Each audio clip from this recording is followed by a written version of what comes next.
just like to let everybody know before we start the podcast, there may be the odd swear word during Fighting on the Inside. Also, some of the subjects that we cover, especially those surrounding mental health, some people may be affected by these conversations. If you are, then you can find information and help in the show notes. But please, other than that, enjoy the show. So, another massive shout out to our big sponsor, Mangata. Any companies or small businesses, large businesses out there looking for payroll, look no further. With 20 years of UK and global payroll experience, you'll be incredibly good hands. They've got very competitive margins and very, very easy to set up for agencies and candidates. And once a candidate has been referred, they will be contacted within 30 minutes. You really can't ask for much more. So you know what to do. Go down to the description, click on their website to check them out. It's mangatapayuk.com. And thank you so much to Mangata for sponsoring this podcast. Hello, everybody, and welcome back to another episode of Fighting on the Inside. As always, I have to say a massive thank you to our sponsors, Mangata, Real Power of One, and Hydrate. Without these guys, we couldn't do what we're doing. And as you all know, all the proceeds of this podcast go to anti-knife crime charity Gloves Up, Knives Down, supporting their work, stopping knife crime at the source across the UK. And today we have a special one, Johnny. They've been trouble before we even Since started. they've walked in the door, yeah. So don't be surprised. We have the blonde bomber and I believe affectionately known the baby bomber. Is that right? Yeah, let's pick it up now. Yeah, isn't it? It's very cute. Who gave you that name? Ebanie. All right, good shout. I know. All right, good Yeah, shout. and it's stuck. It's very cute. Yeah, it is. It works, definitely. So how are you girls? How you doing? Amazing. Yeah, very excited to come in here and chat with you guys. Awesome. Can I just ask, before we get into the boxing, how did you guys meet? How did this happen? Because obviously two very, very different backgrounds, now both boxing. Where did this friendship sort of bud?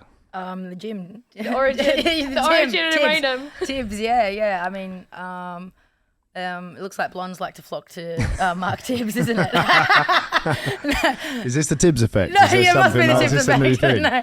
But no, obviously she, got Mark Tibbs to start training her for her very first fight.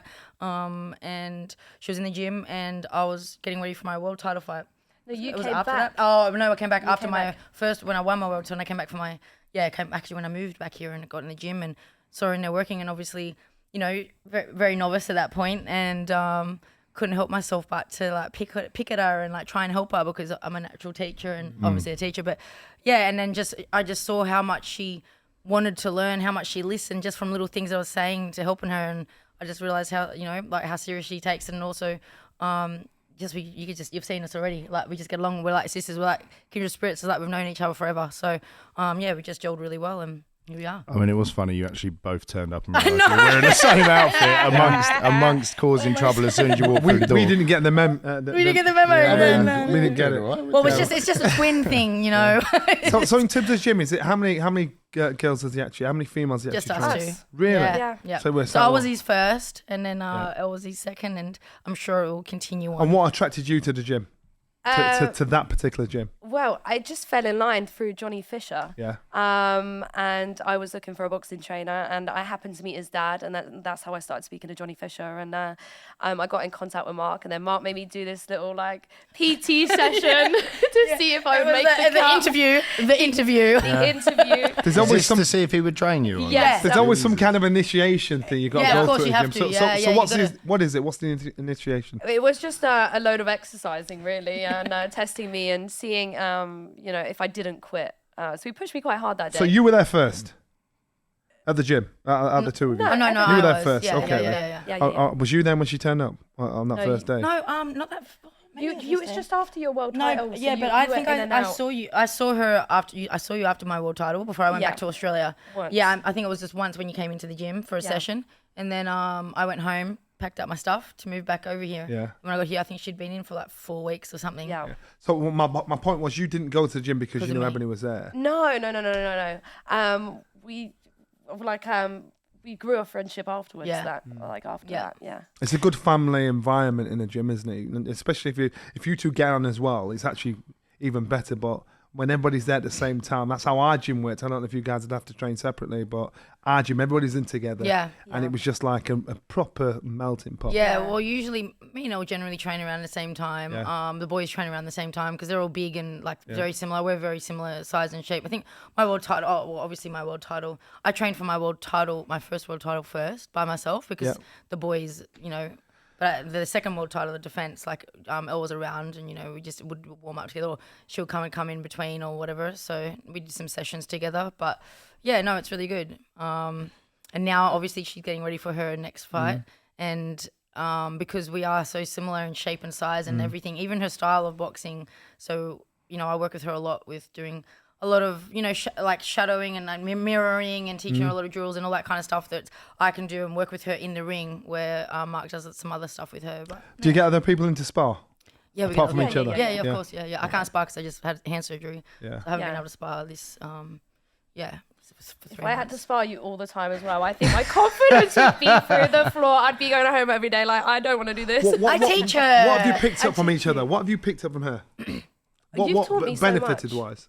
I think number one is your mindset. And I always say this a million and one times, like that champion mindset and being around how hard you work and that no quit and, seeing how tired you are, but you push on is like more valuable in my eyes than, all the other bits you teach me. So much like footwork and even, as you say, Mark is like a university teacher, right? And then you've got to teach me all of the really novice stuff. Yeah. Because sometimes he forgets that she's like a kindy kid. That she just never. So you're the translator. I guess he doesn't train any other novices like that, he does he? doesn't. So he's probably. So I think I go in there and like when you're an amateur, you go in, you start doing the footwork drill, you do the drills with your partners, you do all that, the basic, the repetitive stuff over and over again, which is training your muscle memory, which Mark wouldn't really do with me or with the boys that have already gone through all that themselves for years because they've been amateur boxers for years.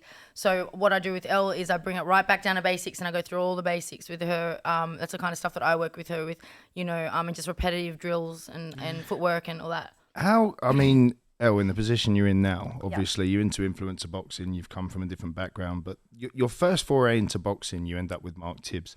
Yeah. And then you've got IBF world champion putting all of this time and effort into you and teaching you all of these things.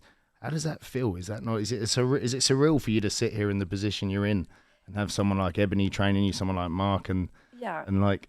I think at the beginning, I'm not going to lie, I wasn't a massive boxing fan, so I probably didn't realise like how big of a name Mark was. So it was only, I guess, like we didn't know who each other was, and we got to start from zero, and then having this team with me, and it's amazing, and I don't think that I'd be like a 10th of the person and a boxer, I know like baby boxer that I am, and I think that really gives me the edge upon anyone else because I am taking it seriously and I have to do as much work as anyone else in the gym that the professionals. So what created the appetite to actually fight, actually get involved?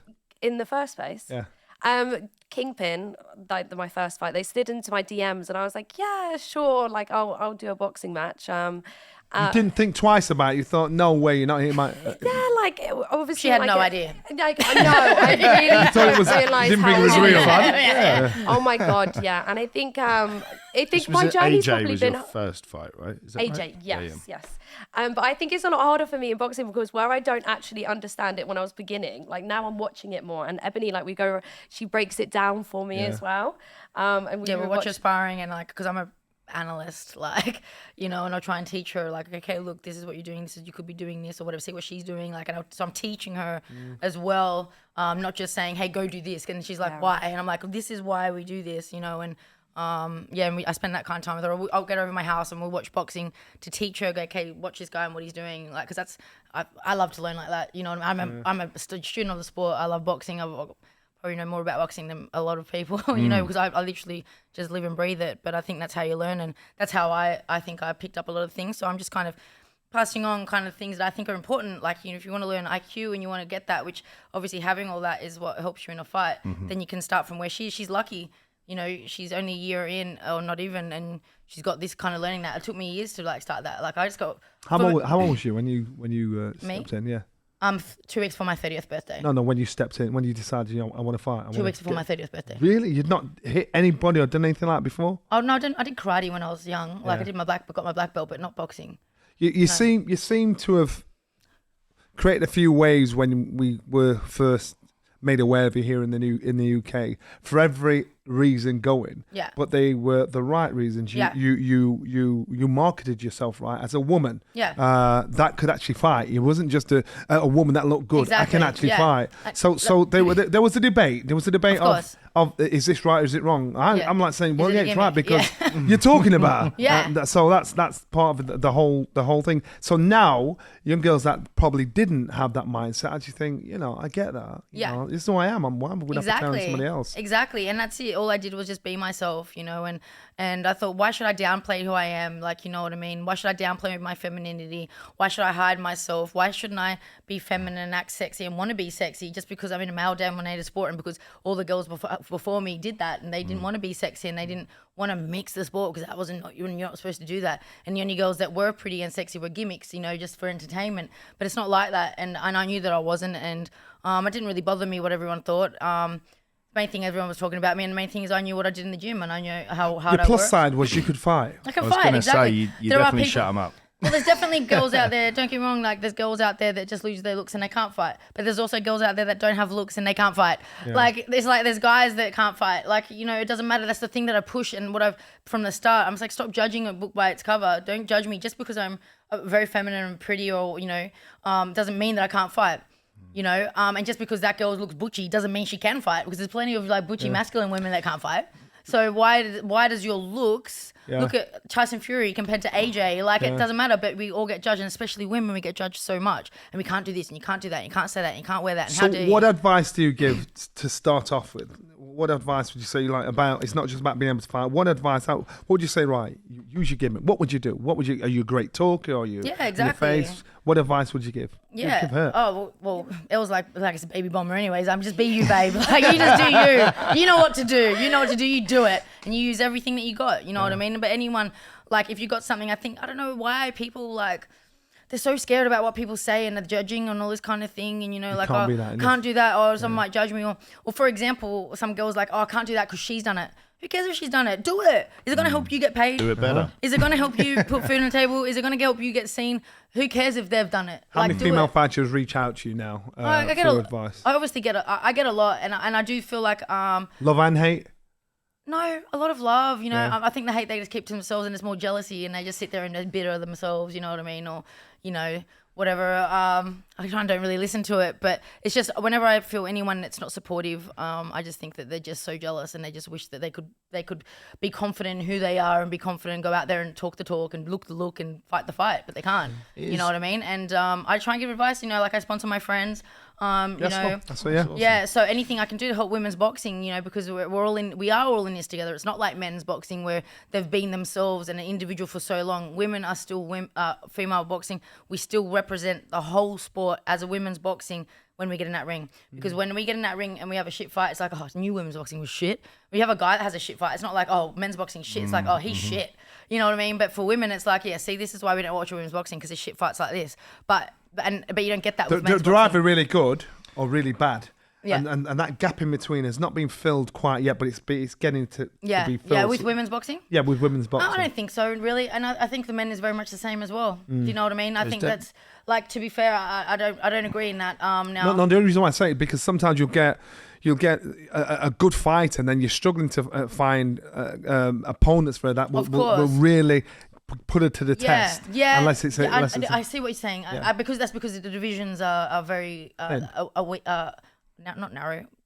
Weak, thin? Not weak. Not not deep, shallow. Yeah, exactly. Yeah. Just talking about all these adjectives. Yeah, no, really, yeah. So because of that, especially as we get higher weight, it's there's a lot less. When I look at divisions like Clarissa's division, the middleweights, the super middles or the super welters, it is a lot smaller divisions, and there is only a handful of girls that are really good. Once you've been through all of them, then what? But you look at the lighter divisions, you're coming down under featherweight, down super bantam, flyweight, super fly. These girls, these little South Americans and stuff. There's so many. But a lot of fights in the men's boxing as well, you don't see them because they're little or they're in different countries, like the Japanese or the South Americans. They're not the headliners. You don't see them. You know what I mean? Do you think as well there's an element of obviously I think now women's boxing's getting the platform it always should have had, but it's only just recently getting that. And obviously, with that comes a massive incentive for young girls to get into the sport, which means there's much more. Definitely. There's more talented fighters coming through now because for whatever fucking reason, the platform wasn't there. But now you realise women are just as good, if not a lot of the fights better than the men's fights. Of course. Now the girls know there's a platform to go out to, money to be made, and an audience. Of course. Now the talent is coming through. So I think now, especially with the likes of yourself and a lot of the other fighters, some great female fighters coming through in Britain. But globally, I think now the platform's there, you're just going to see more and more talent come through. And then all of a sudden, that gap between the men's and the women's, it's not even an argument anymore. It's 100%. like there is none. No, 100%. I believe in, in 10 years it's going to be epic. Yeah. At first we only really had like the introduction of Katie Taylor, and Katie Taylor was the only thing we looked up to. For them. And she did so much for us, but it's just Katie Taylor. When I come to sport, everyone's saying to me, why don't you be more like Katie Taylor? Like, why don't you do this? Because, well, one, I'm not a 2-time gold medalist, so I got to do it my way. And two, I'm not Katie Taylor, I'm Ebanie Bridges. And I put my foot down about that, about being an individual and showing others, hey, you don't need to be Katie Taylor to be successful. You don't need to be Clarissa Shields to be successful. You don't need to be really me to be successful, but you need to be you. And, that really not bothered me, but I was like, stop telling me I need to be like Katie Taylor. I don't want to be like Katie Taylor. I can't be like Katie Taylor. I'm not Katie Taylor. My road is different. You know what I mean? But we're having all these personalities now. Me, Clarissa, Katie, Serrano, Michaela, Baumgartner, all these girls, that we're all different characters. And that also helps all the other girls who are different and not like Katie Taylor, maybe more like me, or maybe more like Clarissa, that are going, hey, well, she's doing it, we can do it, But even before Katie, when the main girls doing it are just masculine, very butchy women, you got girls that look like me going, oh, I can't box, it's not for girls. And, and the only girls that it's for are those kind of girls, you know what I mean? So opening that mind and seeing there's such a variety and you can do anything you want no matter what. Right, guys, another massive shout out to one of our sponsors. Now, I know if you're a boxing fan, you have definitely seen Wow Hydrate knocking around. These guys do an incredible range of health drinks to prop up your sporting ventures. You have the electrolyte mix in multiple different flavours to help with rehydration, and also your protein mix, which contains collagen, which will help for recovery. Now, listen, if the likes of Tyson Fury is drinking these things, then it must be a pretty good drink. But don't take it from Tyson, take it from me. Go down into the description, click wowhydrate.com and check them out and buy some for yourself. Keep going with that training with Wow Hydrate. And thanks so much to Wow Hydrate for sponsoring this podcast. Let's talk about the Blonde Bomber, because like you've said, you've got your own brand almost. You've I know your weigh-ins became a bit of a thing. You're really pushing the feminine. Okay, we're talking me down, but that's okay. I'll roll with that. And you're creating mini-me's. Exactly. We know what we're saying. But yeah, you caused a stir at your weigh-ins. You had this great way of self-promoting, talking about being feminine as well as being able to fight. But when you get in that ring, genuinely, you're always in amazing fights. Yeah. Like I don't fight like a girl. Barnstormers. No, fuck no. Whatever that would mean. But, you're in these incredible fights. With Elle over here, just to sort of segue onto that, I watched your first fight against Adrian. I can't help but notice in your second fight, you've definitely improved. not just the improvements, definitely improved. But I'm just saying that there's definitely shades of Blonde Ebanie coming out in you. Yeah. Just in the grit, the determination, the way you fought. And but you can hear Ebanie. Do you rewatch she's like, yeah, rewatch it, and you can hear it. It's like, go after her, go! I've never been in that situation where I've stopped someone before, so you're kind of like, whoa, that doesn't happen in sparring. So completely new for me. So it's good that I had you in my ear. So I was like, okay, I'm on it. Yeah. So Ebanie, back to you then. Where does that come from? Have you always been that way? Have you always been? Is it something where you're incredibly what's the word, competitive? Is it where does that edge come from?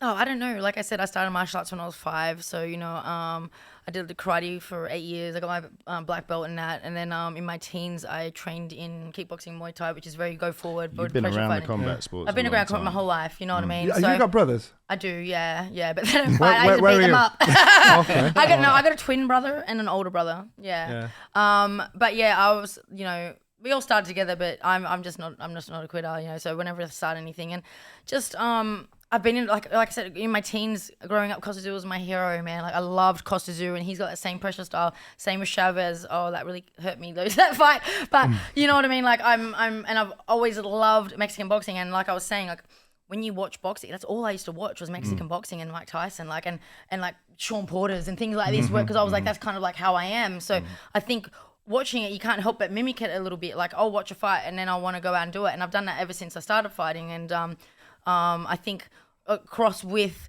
you know, obviously my martial art background with the styles that I was in, but you know, Muay Thai, kickboxing, you just go forward, like that's it, like you just fucking go forward, like just bulldoze people. So, and then my trainer, in my amateur trainer was very similar, pressure fighter, go forward. You know, he fought Manny Pacquiao, like, you know, like he's like. And the two styles, boxing and all the mixed martial arts, the styles are different where the weight's on the front foot rather than exactly the back on foot. the front foot. Exactly. So was that transition hard for you? Yeah, and it's only really recently that I've kind of transitioned, and I would say like when I started training in Philly with Brian Cohen and Kaylee Reeves, when I started to get the feet a lot better, because my first trainer, because I'm so strong, but because I'm known for my power, so it was always like that was it, just punch them hard, like just you know, just you break them down, just break the hearts and just break the hearts, take the souls, and like punch them really hard and hurt them. And I could obviously do that in the amateurs. You know, I used to stop all the girls in the amateurs, and it was like, and that's okay there, but then you know, there's obviously, you know, I know there needs to be done more things, and that's why I went away from there and went to Philly. So I knew I'm boxing, but I know boxing, and I'm like, but I know I needed someone to teach me what I needed to be taught, you know. So and the Philly footwork, everyone knows about that, you know. So I went into Philly and learned all about the footwork and movement more. I learned a lot over there in America, and then obviously with Tibbs, you know, coming in, teaching more about, you know, that more distance control and the jab a little bit more. And I mean, to be fair, you know, we know Tibbs has one of the best jabs. You know, his fighters always have good jabs, and it also helped that I've had a busted hand for over a year, my right hand, so I've really had no choice but to use my jab and train my left. So it has been a big blessing. But yeah, I mean, it's just evolving, isn't it? I've only been boxing 6 years. Like I had my first amateur fight 6 years ago, you know. So and to think that, you know, I've done all this in 6 years, and even just as a professional now I'm 4, you know, it just shows my commitment and my dedication to Which one have you got more love, recognition, respect out of all the sports you've done? Is it boxing or? No, boxing, yeah. Is it boxing? Yeah, I'd say boxing. I mean, I had a lot of respect in bodybuilding as well, because I was a champion in bodybuilding as well. But I would definitely say boxing. So back home, you'll be known for various boxing. things. So it's boxing more than anything else. Boxing, yeah, because bodybuilding wasn't really mainstream. Yeah. You know, not that boxing is over there anyways, but you know. Was it bodybuilding or body sculpturing? Figure, bodybuilding figure, yeah. So not really sculpting. It was a bit more hardcore. Yeah, so I'd say that, and probably the SAS, because I did the SAS. What's your family think? They love it. Your success in boxing? Yeah, they love it. Yeah, most definitely. Anything as long as I'm doing what I love and I'm successful. Yeah. And they're proud of me. Damn right. Elle. Yeah. Listening to everything Ebanie said there, obviously she's world champion. Yeah. 6 years, not a long time to be boxing, and to have achieved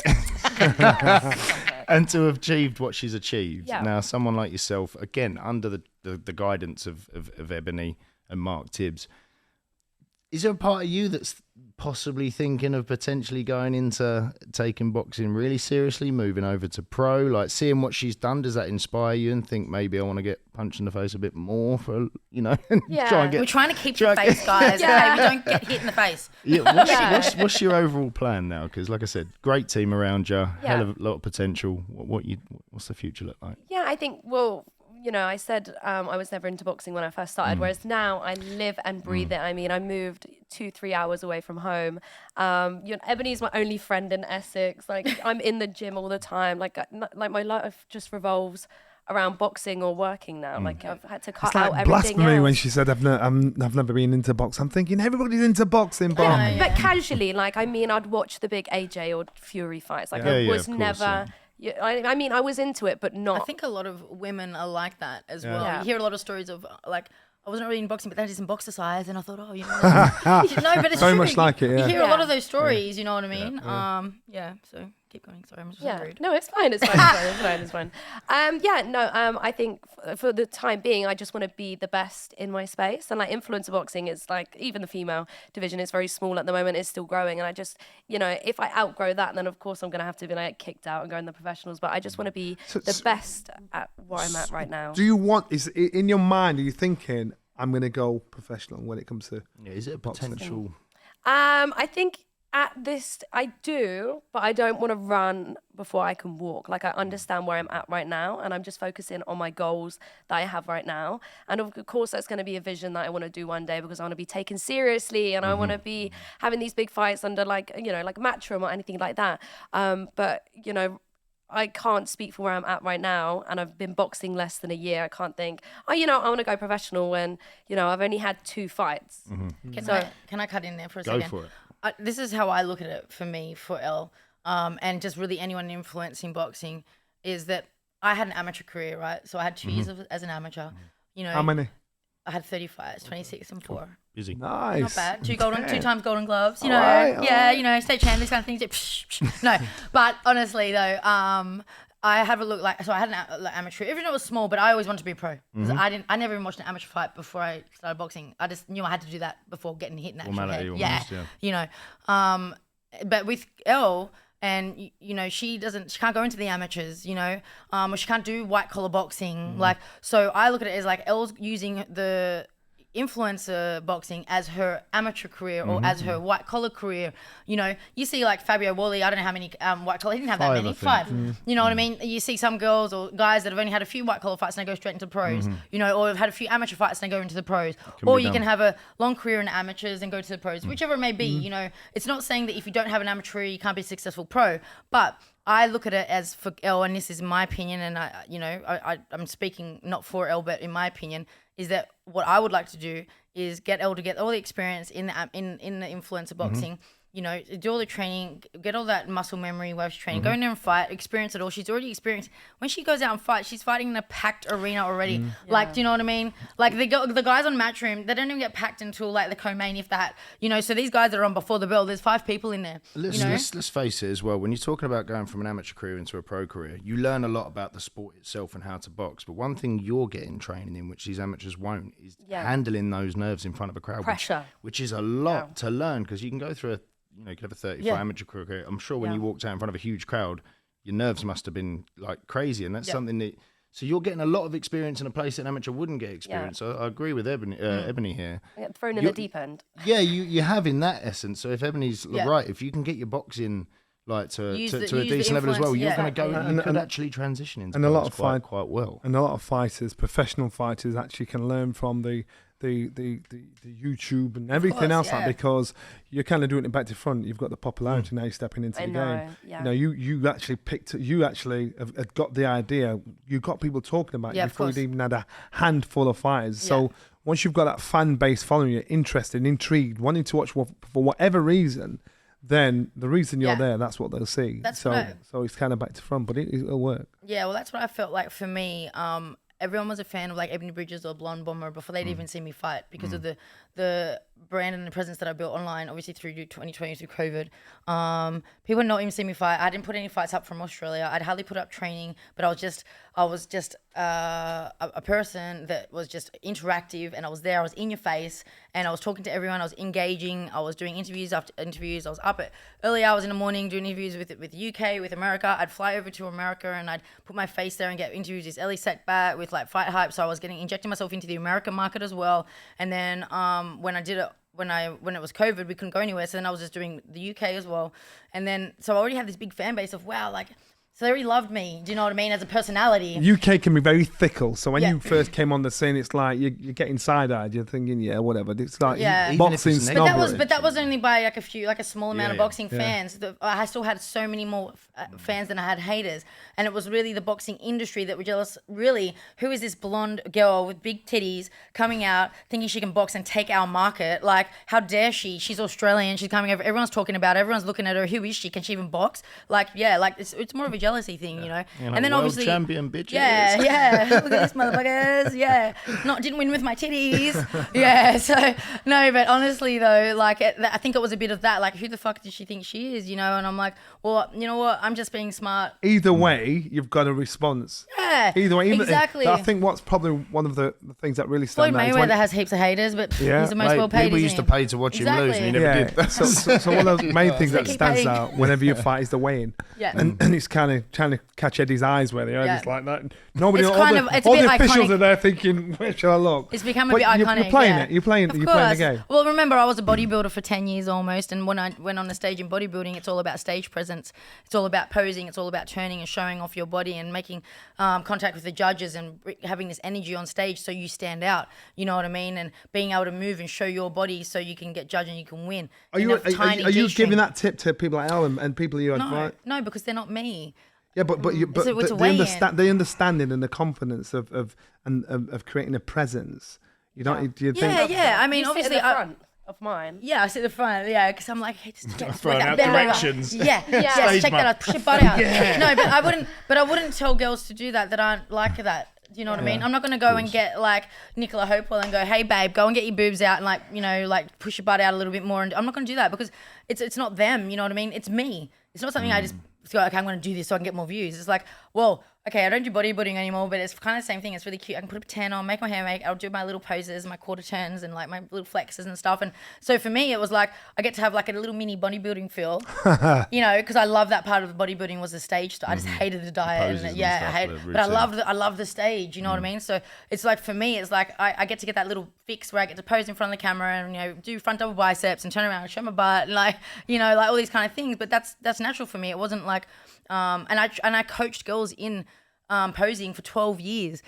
I taught that. I was one of the biggest, one of the biggest posing coaches in Sydney for bodybuilding. So, for me to jump on stage and do some freaking turns and, get some energy on stage when I'm doing a weigh-in and a G-string, it's like, man, that's what I did for 10 years. It's what I taught, so it's a natural thing. It's to a new audience that are massively impressed. It shocked them, but now you but say now that, they love I'm not it. that It's still shocked shocked by them. I think about it, it's like it was completely natural for you to do what you did. Exactly. But it just wasn't natural in the space that you did it in, which was brilliant, but it worked out very well. But to be fair, I mean, girls get, like, there wasn't like, you get naked, I don't get naked firstly. My last one was pretty close to being naked, but, I did that on purpose because she called me a skanky stripper, but everyone loved it.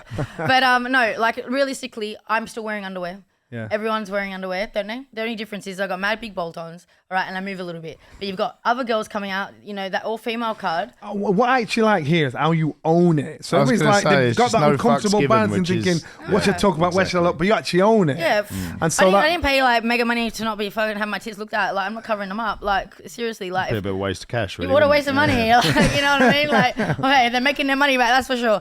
But no, honestly though, it's like you looked at that all-female cut on Boxer. Yeah. Yep. 6 of those or 7 of those girls wore lingerie. Mm-hmm. They wouldn't have done that if it wasn't for me. But they didn't get the blinked about, or they didn't get people talking, and they didn't get written about, and they didn't get all that kind of stuff because, well, it's not me, but it's also because it's not just about obviously the underwear. It's not really about the underwear because really we all wear underwear. It is the movement that I do on stage and the energy that I bring and the presence. So it's not even about the boobs or the clothes because look at like Alicia Baumgartner or whatever, you know what I mean? She looks great, but it's not the same. It doesn't have the same effect. It's the movement, which I did for 10 years as a bodybuilder, So it's almost like a little bit like when you said the girls are 100%. I know with again, it makes sense to me now with the bodybuilding routines because I remember you do move like that when you're in your weigh-ins, and it does make sense why you did that in your weigh-ins now. But it's almost like as well when you say that the girls are coming out in lingerie now, you've almost made it okay. You probably took the flak for it yourself, took it on your shoulders, and now you desensitized everybody to it. Now girls can come through, women can come through and do what the fuck they like. I did. Which you should have done. Exactly. I mean, I took so many bullets, and people would have seen that. I took so many bullets, so much. I still get it now. You know what I mean? Like, but they don't. But you're probably one of the most popular female fighters here in the UK. At least. Well, I know online. I have the biggest social media following online. That's growing rapidly as well. Yeah. On every single platform, I have the biggest social media following.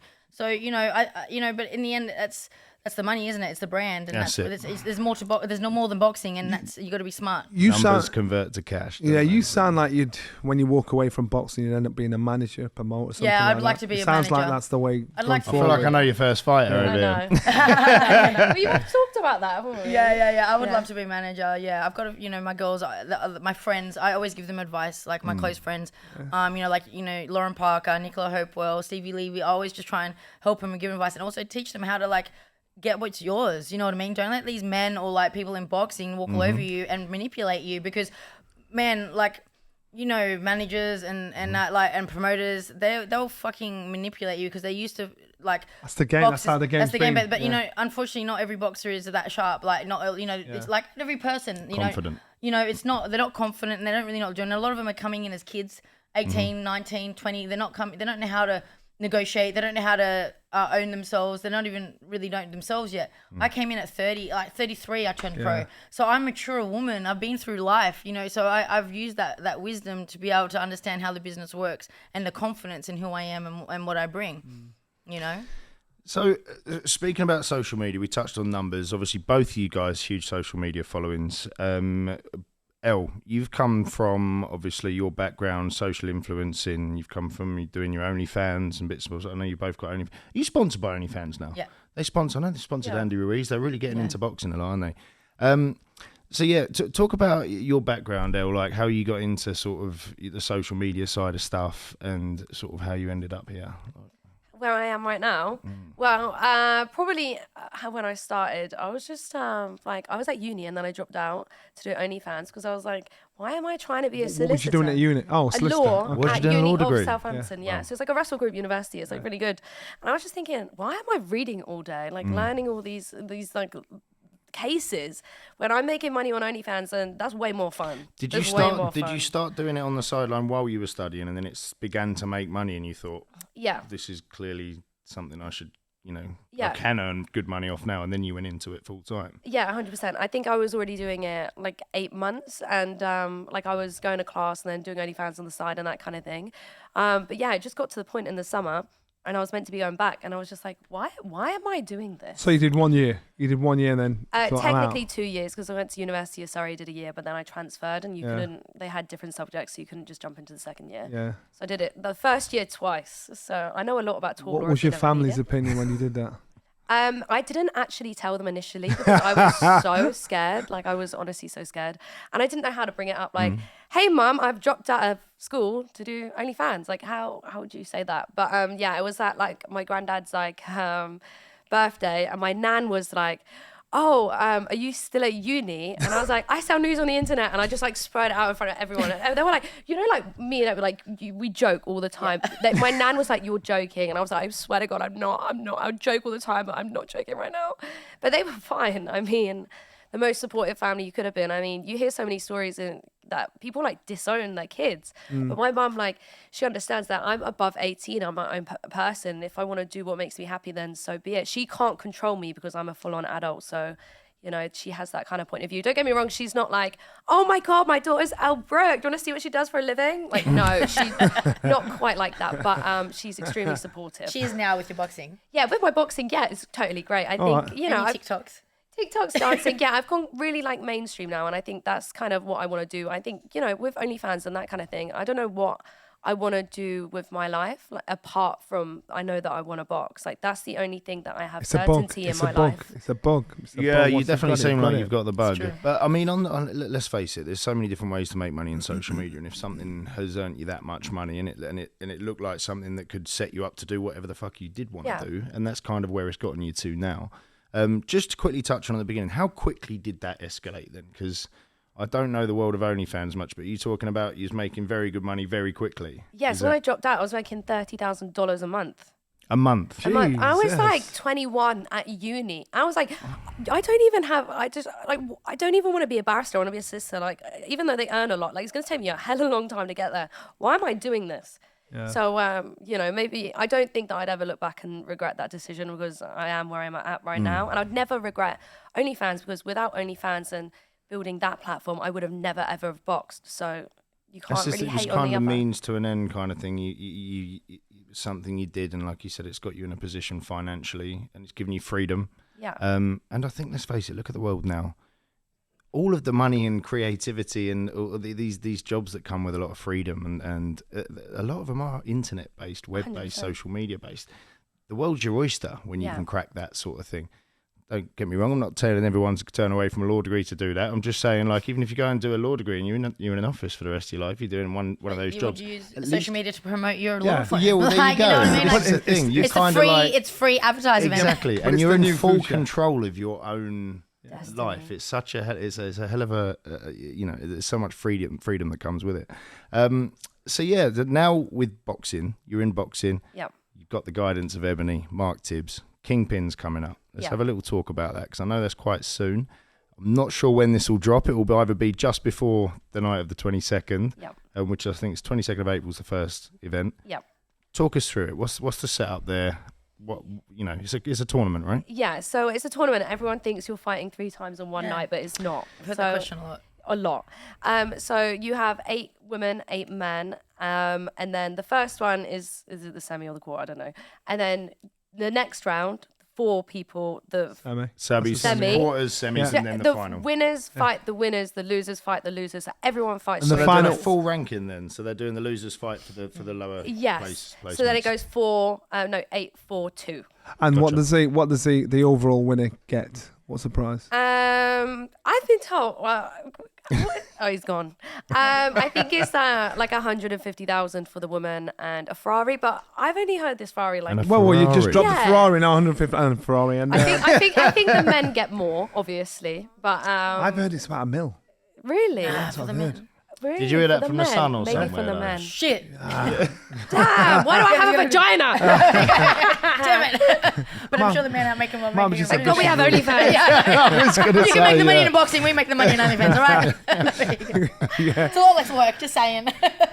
So that's the tournament. So the tournament starts then. Yeah. And you know all the everybody else that's involved. You know. Yeah, the big girls. Have you seen them? Big. Is there weight classes? Because I must say, I watched some of these pairings and I'm thinking, Jesus, Christ, are they even? Who are you fighting first? By the way? I'm fighting Ola, who's 5'10". I'm 5'1". Yeah. Okay. How do you feel about that? But weight-wise, trainer? Yeah. Well, personally, I just please don't punch her in the. Yeah. Good old uppercut. Little box punch. but weight-wise, we're kind of similar, kind of in the same ballpark. It's a lot No, bigger there's still in a lot, influencer boxing than professional You're boxing. joking. It's like 100 144. Oh no. 133 to 140. Damn. Yeah. And that's like on the scales on the day. And then obviously, I don't know. I know for my fights, I've got a rehydration course, like for health and safety. These girls are so much bigger than me. How many rounds? For an amateur fight, it's a lot, I think. 5 twos. 5 twos. five And then rounds? if you draw, you have to do another round. You can't. How do you draw in 5 rounds though? I don't know, but You can't. Oh, well, I guess if they give you an even they round, could. but I think it's pretty rare, isn't it? yeah. But then you have to keep your gloves on until they do it, and then you have to fight another round, and then the final is 6, and then so you might be doing 7. So I think I'm the only woman that's ever had a fight before. Like 7 of these women have never fought before. That's really, really tough. 5 rounds. 5'2", having never set in for an ring, especially in front of the crowd that you guys are going to be fighting in front of, is big. Favourite? I think favourite, yeah. I'm the only one that's had a fight. So Elle's the only one that's had a fight. I think the only thing that, I mean, obviously Elle has the advantages of having a fight and the experience and, you know, and you. And the Having corner. a good corner. Yeah, but these girls, they have they are a lot bigger, you know, like one girl looks like she looking like 160.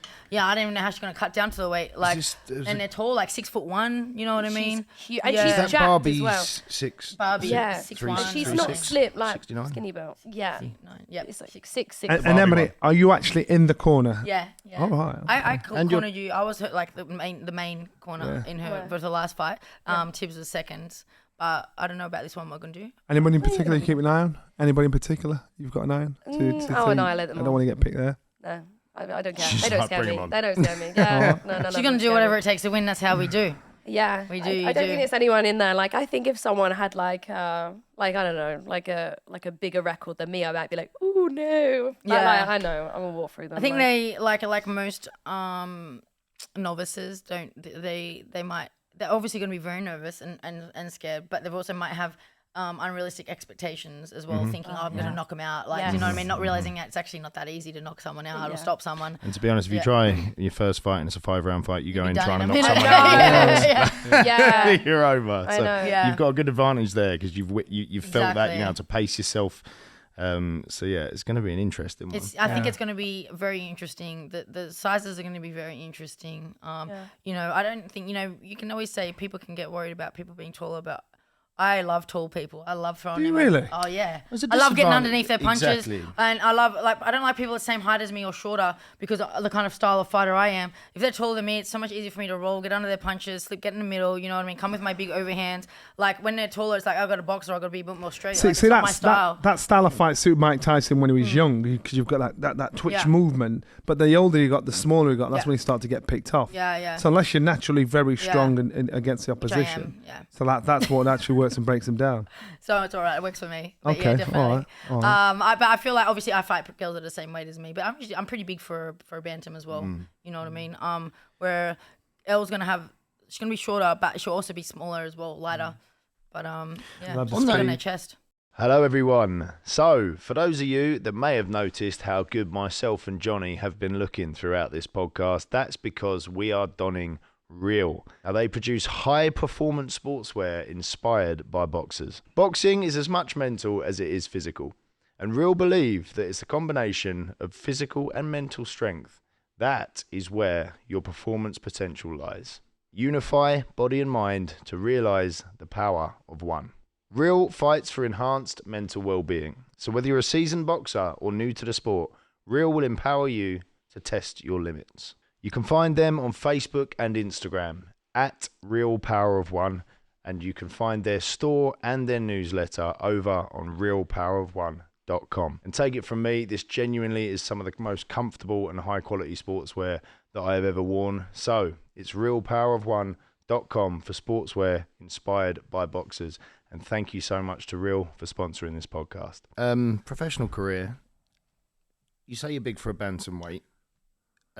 What sort of weight classes do you think you can go? Because obviously you're going to look to go up through the weights, are you? Is that something in your mind? I'm 37. Like, I want to be undisputed in bantamweight, and I think that will take at least another year or so. Gotcha. Then I'm going to be like 38, 39. I mean, I might go up to super bantam. You know, to be fair, I do a really well cut. I could do super fly. You know, you could go down. Oh yeah, definitely. Like I don't even cut hard. Like 500 grams or something. Like look at me on the scales. It look like I'm dying of a weight cut. Like, you know what I mean? I do my weight cuts really healthily, and I can definitely get more off if I wanted to. But I don't need to. I make sure that because I diet really well through my camps, and my cut is very safe, and like you can see by me on the scales, like I am not exhausted, I'm not tired, and I could definitely push a bit more if I wanted to. I mean, I could just remove the boobs and I'd be under. There we go. But you don't want to do that though, do we? No, we don't want to do that. Weight, no one's gonna watch. No, no, but yeah, I'll probably be a minimum weight. No, but I would go up to super bantam. You know, I'd even go up to feather if the money was right. You know, for big fights. It comes with money. Serrano you know what I mean? feather, Yeah, isn't it? I mean, I'd fight Serrano, but the money would have to be right for me to go up. That could almost be once you've unified, once you become undisputed. Exactly. So you did do that in a year. That's one of those fights that's just a huge. 100%, say you did want to retire, then exactly. what one to go out exactly. on, isn't it? Yeah, And yeah. what you got to lose. Exactly. No, I do want to be. My plan is to be undisputed by 2025. And then from there we'll see what happens. But I'm not looking beyond that. All right. So realistically, what time limit do you give yourself in regards 2025. to 2025? Yeah. It's yeah. I'm not sure. Like I've got to get a fight out. I've just had my hand surgery, so I'm gonna get another fight out this year. Hopefully 2. You know, unify. I've just 3 other belts, so that's at least 3 fights plus my voluntary. You know what I mean? So that's 4 fights, and You'd the way I'm almost hope going. 2 of them unified. You know, I don't think I'm going to be able to have 4 fights in a year. Good luck. Like I haven't done that really ever. So yeah, I think it's a realistic timeline. And what's your thoughts on 2 and 3 minute rounds? I prefer 2-minute rounds. Do you? Yeah, I like 2 minutes. It's funny. But Savannah Marshall, she says she prefers 3 minute rounds. She's a very different fighter, kind of fighter, you know. But like, you know, jab. you've seen me fight from the start, like boom, you know what I mean? And I'm a really high-paced fighter. But to be fair, it's not even really about that. It's really about the money. I'm not going to put in more risk for myself, more effort or more risk in the fight, because the longer you do the rounds, obviously there's more risk for knockout. Obviously, I'd love to knock out girls more, and sometimes I'm like, damn, I wish that bell didn't go because I would have knocked her out. But it's still more risk towards me, and we're not getting the money for that yet. And you know, it's not like, oh, we're going to do 3-minute rounds, and all of a sudden we're going to get paid more. It's not going to work like that. So why should I put my health at risk?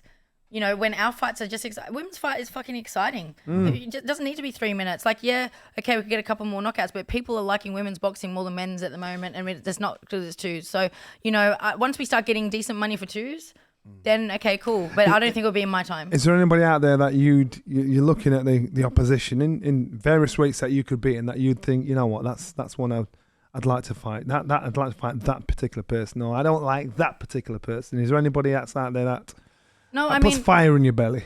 No, not really. I love everyone, to be fair. The only person I didn't like was that fucking shit. See, I don't want to say that word on here. O'Connell. You know what I mean? But I shut that fuck up. Is that who broke your hand? Yeah. Oh no, I actually busted my hand on Maley Gangloff. Actually, my first time I busted his hand. But then I really busted it. So that little beef was for real. I couldn't stand her, and I still don't stand her. If I seen her in the street, I'd just be down in front of her. The beef wasn't settled. Then. No, did you see what she did after the fight? Sticking her finger up and calling Sky Nicholson a slut. I went to her corner to congratulate her, and her son goes, "Fuck off, cunt," like that to me. Like, lost. Beep. Sorry. How old is but honestly, like that's what he said. How old is your son? 16. You know, and she's just a horrible human. Like, it's just do you think she'd do it again? Would you want to do it again? No, I never give her the paycheck again. She just gave her the biggest paycheck of her life. She got paid more in one fight than she did her whole 13-year career. You know what I mean? So I don't get that. So so if there's somebody you don't like, you're thinking that's real hatred. If you're thinking I'm not even going to fight you for you to get paid. No way. So you won't have the pleasure of actually battering somebody. You know what? She's already got a little bit of exposure, and now the world knows what kind of person she is, and you know I'm glad about that because I already knew it. You know, and I shut her up. As well as a moral victory. Yeah, no, honestly, she needed a bit of humble pie, but she's not humble. She never said nothing up to the fight. Do you think she was game playing? You know, she's done a job. She's got them talking about her. No, not at all. She's been doing that for 2 years. She's desperate. Like, she was desperate for a fight because no one knew who she was. You know what I mean? And that's just what they do. They call out Ebony Bridges, isn't it? Because I'm the platform. But I'm not. I'm smart. And I don't repeat anyone's name out of my mouth if I don't want to give them an exposure. Because as soon as your name comes out of my mouth, whatever, in an interview, on social media, you're going to get exposure. So I refused to talk about her until that fight was signed and I knew I was getting money. And then I was like, okay, here's what she's been saying about me for 2 years. Here it is. Let's build this fight now. Do you know what I mean? And I mean, look, to me personally, this Shannon Courtney, Shannon Courtney, that was real beef. But at the same time, I still respect her. You know what I mean? Like, and I'm actually respecting her. She's grown a bit as a person, and I like to see people growth. Do you know what I mean? And so I respect that a little bit. You know, I still want to batter her and knock her out. And I still don't think she's my kind of person. I wouldn't hang out with her. But this other one, O'Connell, like, she's just a shit house human. Like, you know, and me fighting her gave me no more respect for her than I already had respect for her, as in she's been around a long time. Yeah. She's been around a long time. She was a pioneer in Australian boxing. She was the only female boxer in Australia for a long time, and then I came along and burst a bubble. Do you know what I mean? That's what I hate is. That's what it is, you know. Yeah. But I still respect her for getting paid shit house, getting that, still sticking at it, because that would have been really hard to do that for like pennies, you know. So I respect her for that, but I don't respect her as a human at all. Elle, did you see what you're walking into? You see the game you're walking into? Do you see this fire in the gym? Do you know what's so funny? I do. You know, I've had people ask me, like, do you like her, as a person, like, do you respect her now? And I'm like, why would I give her respect just because we've fought? She's still a fucking shit human. Like, sorry, like she's still shit. Like, I still don't. Sorry, I'll just say shit. Yeah, she's still that person. Like, you know, she hasn't changed. You know, like, the only difference now is the face is smashed in. Like, to me personally, like, I'm not gonna go, okay, cool, let's be friends. No, you know what I mean. I'm not like that at all. No. What was it like? Because you was there when she was training for She Who Will Not Be Named. Was she like this in the gym? No, was there this? Unemotional. You're very unemotional. I didn't have any emotions, even in the lead up. Even like in the ring. You see me on the stage at the presser, at the weigh-ins. I don't have no emotion because I save it for when I step through those ropes. Because if I be like that, you know, everyone needs to put like this tough exterior, like be all tough and flare up. I'm like, I'm not like that, man. I'll save all my energy for when I get through those ropes, because when I get through those ropes and you feel that energy from me when I'm looking at you and I'm like, you're fucking dead, that's when you shit your pants. I don't need to make you shit your pants at your weigh-ins, because you're going to think, oh, she's like, you know, doesn't take it seriously. She gets her tits out. Like, yeah, cute. She's going to hit hard and boom. Do you know what I mean? And I think that's a big advantage for me, that I am like that. And I don't like to waste energy, you know, on trying to be this wisdom, this lesson you've learned through all your life of mixed martial arts, now boxing. This is information that you can pass on to others behind you. Yeah, definitely. I think that the smartest move for you, once you walk away, if you walk away in 2025, is to get into managing fighters, advising fighters, even putting your own shoulder, because you get it. Yeah. There's not many fighters, male and female, that I sense get it. You get it. Yeah. You get the commercial side of it. Yeah. You get the fight side of it. You get the interaction between opponent side of it. You get it. Yeah. So, and I sense that straight away. I'm thinking, well, that's your next step. Yeah, no, definitely. It's something I definitely want to do. I mean, I would like to train people as well. But I just feel the problem with That's training. a thankless task. Yeah, I was going to say the problem with training is it's so much energy and it's so much commitment for not much. Yeah. Like, and for me, and you know what I'm like, the kind of person I'm so committed when I commit myself to something or someone, it comes first. And I don't really fancy putting someone else or people before me to the extent as a trainer would have to. Unless they're going to commit as much as you're going to commit. Even still then, it's still too much. Like a manager's a bit different. You don't have to be there like every single day, like in there, you know, like you can do it from a bit of a distance as well, and it's not the same as training, you know what I mean? And I think a lot of your value as well, not saying you wouldn't be valuable as a trainer, because clearly you would, but a lot of your value as well with all of the things you say and your mentality would be from a management perspective. Yeah, no, I you believe. teach people how to get ahead from a financial and promotional and all those sorts of aspects of their game, which is why I find you two interesting as a pair of guests on here today, not only because you're friends, but the influence of boxing and the professional boxing. There's something that there's lessons to be learned that cross over from both of those things, and I think a big part of that is self-promotion. Exactly. Yeah. And it's something you're a master of. It's something obviously you're a master of yourself to get where you've got to be sitting in the seat right now and be fighting on Kingpin. And I think that's a really interesting thing. And I think there's a lot of fighters taking note now that skills will put bums on seats eventually, but what you can do straight away to earn more money is to get your name out there while you're working hard in the gym, which is, you know, and that's exactly what I thought when I started in Pro. It was like, if you have a business and a plan, but if you have a business, you know, do you advertise or do you sit there and like hope someone comes in my shop? Of course, yeah. Do you know what I mean? And no, you're your business. You don't. I'm my business. Yeah. I'm a business, and I gave myself a year because most businesses take about a year to even start making money. So I invested a lot of money in my career. My opponents, like $12,000 it cost me for my first 3 opponents. $12,000 because I had to pay because I was fighting small shows where promoters wouldn't pay for my opponents, which I had to fly over from Thailand or the Philippines because there's no boxes in Australia. So I had to come up with that money. I had to pay for that. I had to sell tickets. I had to invest in my career just like you would invest in a business. But I knew that if I invested like any business, you have to invest to make money. You see, I like this because remember, I'm both sides of the camp. I'm an ex-fighter, but I know what happens in the broadcast and what's being said in. So to hear this side of your passion, your commitment, the work you've actually put in, then I actually like the fact you're telling this because people think, oh, now I get it. Yeah, well, it's true. Like, you know, not everyone is lucky enough to be signed by Matchroom on their debut. Yeah. Do you know what I mean? And not have to sell tickets. And why do you think Matchroom signed you on your debut? Because they saw the business. Your own audience. Exactly. They saw it. But there's only a handful of people that get to do that. Otherwise, you're gonna have to go and find a small horse shows, sell tickets, and pay for your opponents. Because if you want to build, that's what you're going to do. That's what you have to invest in your career. Just like if you had a business, you'd have to invest in it. If you have a business, you're going to invest. You're going to invest in marketing. You're going to invest in tools. You're going to invest in whatever it is in your business. And you have to understand that you're not actually going to make any money back from that in the first year, probably. Maybe 2. You know, I didn't really make much money in the first year. The first year I snapped my ankle. I was out all year. The second year was COVID, you know what I mean? But I was still investing my time by being online, by doing interviews or flying out to America for the weekend so I could get my face in the media there. You know, I spend and from Australia, it's like 16-hour flight. You know, I go for like 2 days. 16 hours there, 16 hours back. But I'm like, you know what? If I want to be seen, I need to be seen. You know what I mean? Are you saying the market's not as big in Australia? Of course not. No? Could you make it big in Australia? You don't think no. The appetite's not there? No, I don't think so because we've got rugby because it's not a main sport, and I just don't think it's why hasn't it been for however many years? It's got to start at some point. Well, it's Australia. All right. If you want to be a model, you don't do it in Australia. You go to New York or you go overseas. If you want to be creative, you don't do it in Australia. If you want to be anything, you don't stay in Australia. We're so far away. Surfer, maybe cricketer, but you don't go. There's only a handful of things that work in Australia because we're so far away from everything. You know what I mean? Logistically, actually, it's not the best place to be really for that kind of thing. It's not like, it's a small little pond and, got big things, but, it's not, boxing's definitely not mainstream. It's really down here when it comes to sport. Do you miss Australia? Not at all, no. Really? No. That's cold. I was like, nah. All I care about is my career. Yeah. All I care about is what I'm doing now. You're very focused. Yeah, I don't care. What the sun? I mean, I've had it for 36 years. I don't care. I don't even swim. So I don't care. I just, I just want to bash bitches and make money. And I can't do that in Australia. Do you know what I mean? So it has absolutely no purpose for me. Obviously I miss my family, but I can fly them over anyway, so it's no problem for me. Right, girls, I've got an overreaching question here from the sport, because a lot of the stuff we're doing here is trying to talk to people about the benefits that boxing can have on you mentally as well as physically. Obviously, exercise is great for your mentality and your mental health. Boxing can teach you things that I don't think a lot of the other sports can.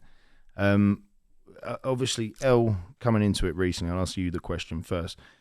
What mentally and emotionally has boxing taught you about yourself? What skills has it given you mentally, would you say? Skills? I think, I don't know about skills, but, my traits, life should I say, has changed so much from previously and since when I've boxed. I used to take sertraline and be depressed and in my opinion have nothing to live for, struggle get out of bed, and the amount it's done for me mentally is something I've always preached. It's given me purpose, it's given me drive, it's given me discipline in every aspect. And I think even though that's in the gym and that's in boxing, it's also helped my other things, like my TikTok and everything like that is kind of a knock-on effect on other aspects of my life. Can I ask, sorry, a personal question? You said you was on medication for depression. Are you off of that now? Yeah, off of that. And I haven't, I've never... Obviously, I still have my good and my bad days, but I've never thought, let's go back on drugs to, cure my depression and my anxiety. So it's done so much for me mentally, yeah. And you can attribute that to the sport in some way. Do you believe a big part of that come from your training and your boxing? Is that what you were saying? Yeah, 100%. I think it is 100% boxing. I mean, I'd go to the gym casually, but I don't think, in my opinion, casual lifting weights would give you the same drive than boxing would. So this is the thing I find interesting about it, because putting yourself in a one-on-one situation to have a fight, an organised fight, one of the probably in most common, most of the public's worst nightmare, if we're honest, is getting in that scenario where you're like, right, get on your gloves and beat each other up. It's one of them situations, it's so unnatural, but training yourself to box is training yourself to handle all your emotions and anxiety, fears, all of those things for that moment. Do you think that's why it's so special? And it's although it's violent, it's not in a way, because it's teaching you how to control really important emotions at a really unnatural time that everyone's going to find themselves in eventually. Yeah. So it's... Yeah, 100%. And I also feel like it's the most realist feeling that you'll ever have in your life. Raw. All the other feelings that you're stressed about, but you're not making enough money or anything like that. And I know, granted, that obviously that is a big factor in some people's life, but all these minuscule things, they don't actually matter. Like me, I can't get, some superficial thing that month or anything like that. Whereas, in that boxing ring, when you're feeling pain and everything, it's real. The struggle, it's the only thing you can't play. Boxing's the only thing you can't play at. You can't pretend or you everything's got to be real. You've got to be honest with yourself. Yeah. Honest with your commitment, the work you put into it. Because if you cheat, only you suffer. Yeah. If you're fooling yourself, only you suffer. So that's one of those things where you can't actually. You've just got to have a proper, real conversation with yourself. Think, right, if I want this shit, I better do it right. Yeah.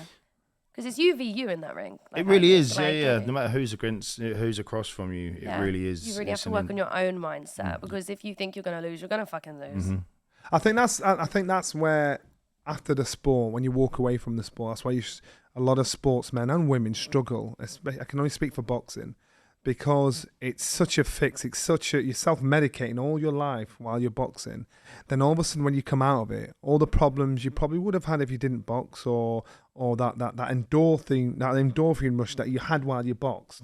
Once it's gone, that's when you hit you just hit shit. You just drink, drugs, I think, gamble, everything, and that's where the problem. It takes about 5 years to get settled down and get yourself some kind of calm. I think in that aspect, when you're saying there, I think it's something that boxing brings, like all sport, to be fair, is routine and purpose. When you don't have a routine or a purpose, and you don't have a goal, you know what I mean? Then that's when you can really. But it's a chosen routine and purpose. Of course, it is. Whereas most people have got to work, they don't realise that's their routine, that's their purpose, whatever it is. But boxing is something you choose. Yeah. So once it's gone, it's like a day of the week's being stolen. You think something's missing, but I don't know what it is. I've got no one to blame. As well as not only of routine and purpose, it's a cheesy old saying, but the devil makes work for idle thumbs. It's one of those things. If you're not focused on something, that is probably the worst place your brain can be.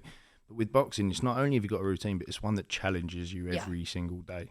And again, not just physically, but mentally. It humbles you as well. Humbles you. Oh my God, have I been humbled 1,000,001 times?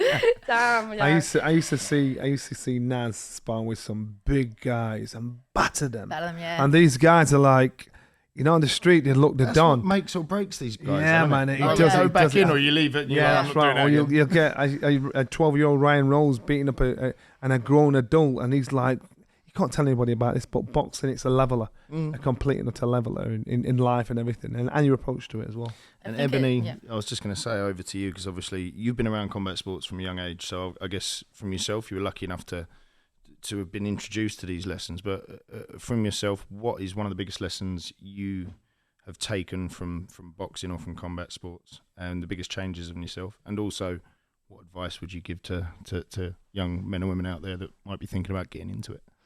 Well, I think, I mean, I would be lying if I've said that I've got a lot learnt from boxing, because I think what I've learned over my life has been from my life. Like, and so I don't want to say boxing's not saved my life. Bodybuilding saved my life. Do you know what I mean? Like, but it's that same thing, just learning about that mindset and having the discipline, I think.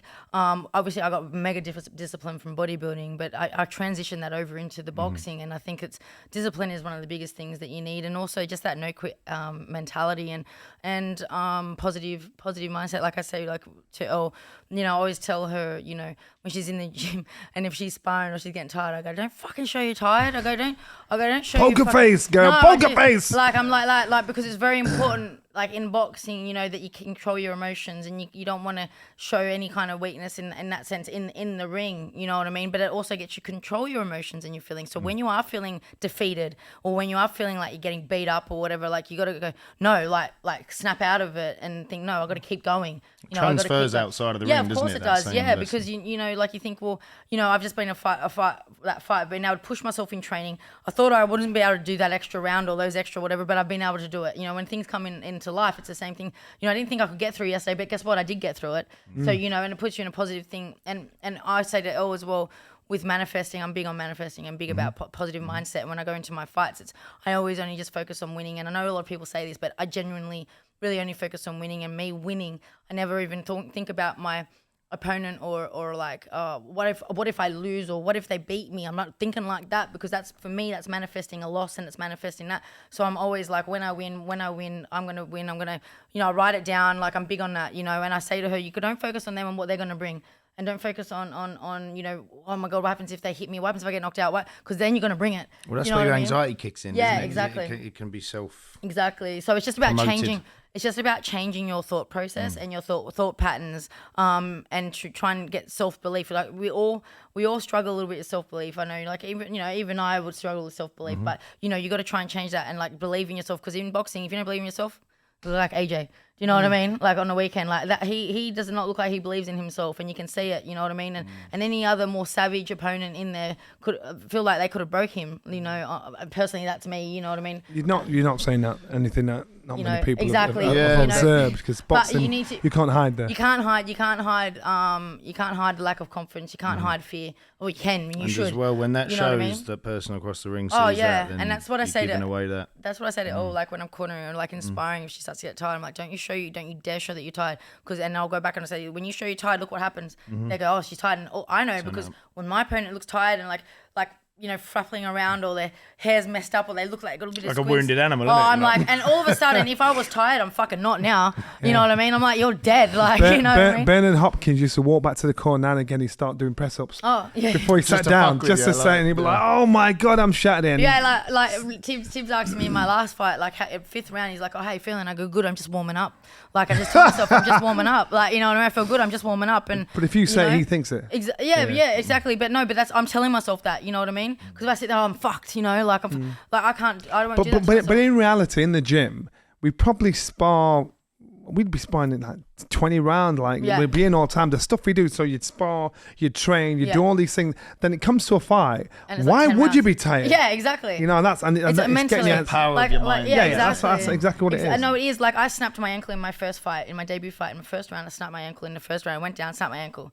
right? And I got back up. My ankle was busted. I went back to the corner. I said, I think I just broke my ankle. He's like, what do you want to do? I'm like, well, I don't want to quit, right? So I went out and I fought another 3 rounds. I won the fight. Had surgery after it, but that was mind power because I was still, any normal person wouldn't have been able to walk on that ankle. Doctor probably would have told you not to No, as well, honestly, wouldn't they? my doctor was like, I don't know how you even stood on that ankle. Like, you know, I had pins put through my ankle. Like it was, you know, they had to push through it. My heart fight when I broke my hand, same thing. Do you know what I mean? That eye, I couldn't see. Do you know what I mean? I saw that. You didn't see me rushing it or wink or I didn't touch it. I was just like, oh, well, you know, got to push through it, you know, and just block it out. You got to block the pain out. And I think that's something that boxing's, I don't know, it was taught me, but that's something that I bring to boxing is I know that the mind is so powerful and that, you know, you just got to get on with it. And I just have that no quitting mentality. You've just got to want it enough. That was my mentality. You've got to want it enough. And everybody, even if you're not started off with a brilliant amateur career or a brilliant platform when you've turned professional, if you want it enough, you can get so much, you can do so well. But you've just got it's down to you. You can't blame anybody else. You've got to want it enough. Of course. And then if you want it enough, put the work in. then you'll put the work in. Yeah. Then you'll do it. You'll tick every box to make sure you get it. Because if you want it enough, that you'll think, right, what do I need to do to get this? 100%. And that's the mindset in boxing. Well, this is the beautiful thing about the sport, and obviously what we're trying to portray on this podcast for anybody out there that may be apprehensive, unconfident, whatever it is, suffering from anxiety, anything like that. I'm not saying this is a be-all and end-all and a fix, but one thing the sport can do, all sport, exercise is definitely help you exercise those demons if you have any, and train your brain to be a machine, a little bit like gyms, boxing gyms are a safe place. Boxing gyms are one of the most respectful places that you ever get. They you walk into a gym environment. and their families. You know, a lot of people have a wrong idea about boxing gyms because it's obviously an aggressive sport. But if you go into a boxing gym, it's a family. Choose your parents. My mum didn't want me to box. I told her I used to go dancing. I could do that, but I didn't. But until she found something in the local newspaper. Oh wow! But that's how it is. Well, that's it. Well, listen, guys, thanks so much for coming on. Thank you. Best of luck with your professional career. Hope to see you become undisputed 2025. You'll see it. And Elle, Kingpin, you got coming up. It is Thank you. 2 and a bit weeks. 22nd of April. Yeah, is that 20 days? Is it second? It's the third today, 19 days. 19 days. There you go. Math. So everybody, look out for Great these plug. guys. Yeah. Cheer on Elle. And thanks so much for you guys for joining us for another episode of Fighting on the Inside. And we will see you next week.